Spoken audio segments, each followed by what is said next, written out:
my favorite treat of all time, panipol pancakes.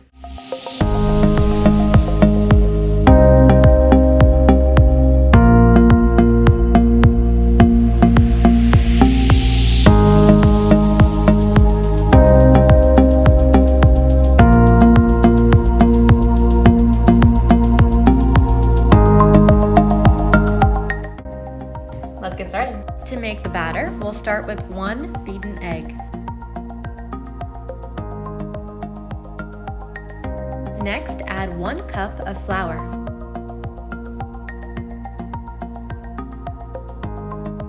One cup of water.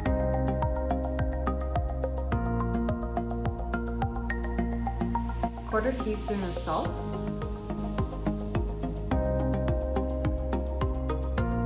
Whisk everything together well until you get a smooth consistency, just like this. Crush 5 cardamoms in a mortar and pestle. Make sure you take the leaves out as well. Next, you're going to need 2 heavy bottom pans. You're going to add half a cup of treacle. Over medium-high heat, let the treacle bubble. In a separate heavy bottom pan, add a quarter cup of light brown sugar. If you don't have treacle and you just have light brown sugar, add in another half cup of light brown sugar.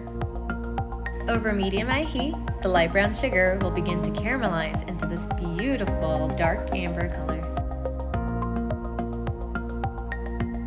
Add the caramel into the treacle and give it a good mix.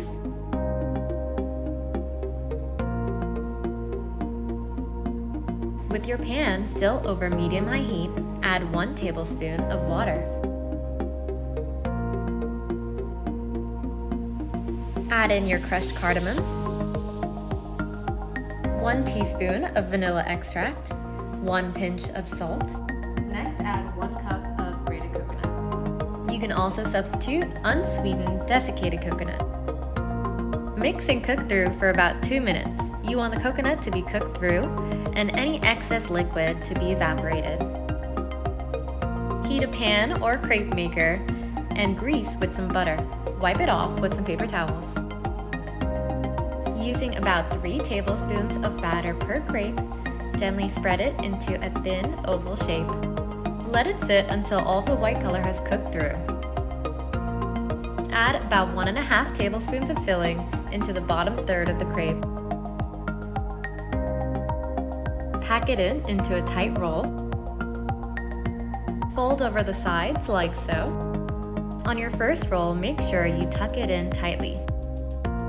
Don't worry if it tears slightly as you roll, it will be covered up. When you get to the end, give it a slight push with your fingers to lock in the roll. And there you go, the perfect panipol pancake. Hope you enjoy this tea time treat and comment below what you think.